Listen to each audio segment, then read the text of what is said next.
Madame, Monsieur, bonsoir. La bien-pensance islamophile s'épluche après les accusations d'agression sexuelle et de viol contre Tariq Ramadan. Charlie Hebdo épingle la complaisance d'Edoui Plenel, le cofondateur de Mediapart. Le journal satirique, bien moins complaisant avec l'islamisme depuis l'attaque des frères Kouachi, accuse le trotskiste d'avoir protégé son ami et même de faire le jeu d'un islamisme meurtrier. Affaire Ramadan, Mediapart révèle « On ne savait pas ». La une du Charlie Hebdo du 8 novembre dernier met les pieds dans le plat. Edoui Plenel, fondateur de Mediapart, aurait-il protégé son cher ami Tariq Ramadan, l'islamologue suisse accusé de harcèlement sexuel et de viol par plusieurs femmes? C'est en tout cas ce que sous-entend Charlie Hebdo. Et au cas où ce n'était pas assez clair, le dessin qui accompagnait la une choc, avec Edoui Plenel rendu sourd, muet et aveugle par ses fidèles vibristes, tel un singe de la sagesse, lève le doute.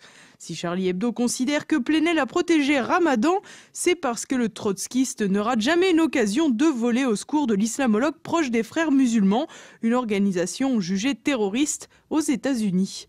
Il faut dire qu'Edoui Plenel plaide la cause des musulmans, y compris radicaux, dès qu'il en a l'occasion.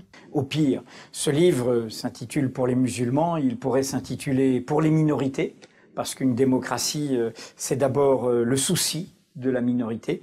Donc moi j'ai fait ce livre pour lancer un cri d'alarme. Les boucs émissaires changent selon les époques. Il y a plus d'un siècle en Europe, et ça a conduit à un crime, à un génocide, où on a assassiné des hommes, des femmes, des enfants parce qu'ils étaient nés juifs. 3 mois où sans aucun problème, les journalistes de ce pays acceptent que l'on dise que l'on voudrait expulser des millions de Français parce qu'ils sont musulmans, de croyance, de culture, d'origine. Et on considère que c'est normal, nous, journalistes, de se faire le relais de cela. Mediapart a donc répondu aux accusations en affirmant que Charlie Hebdo donnait du grain à moudre aux islamophobes. Manquait plus que le jeu de l'extrême droite. À croire que Mediapart avait fortuitement oublié que le journal satirique avait fait une entrée bruyante dans la nouvelle année 2015. Cible d'un attentat islamiste, la rédaction avait en effet perdu 8 collaborateurs. De quoi relativiser l'islamophilie prônée par Mediapart. Prônée ? Eh oui, un peu prônée. Là-bas, c'est un peu la culture de l'excuse. Dimanche d'ailleurs, Jade Lingard, journaliste sur le site web, a fait une petite démonstration. D'abord, l'islamisme en tant que tel n'est pas en soi une chose grave. D'abord, l'islamisme en tant que tel n'est pas en soi une chose grave. Bah oui quoi, l'islamisme, c'est pas si grave. Même Charlie Hebdo pourrait y mettre un peu du sien. Partager des macroutes et des cornes de gazelle en rédac et puis dire du bien des frères musulmans. Un peu de bon cœur, que diable. Après tout, c'est arrivé qu'une fois les histoires de Kalachnikov, faut pas faire d'amalgame. Puis d'abord, les Kalachnikov, c'est russe. Bref, Mediapart continue sur sa lignée. C'est pas ça l'islam, pas d'amalgame, Tariq il est gentil. Et puis faut pas présenter son phallus comme le 6e pilier de l'islam, c'est un peu blasphématoire.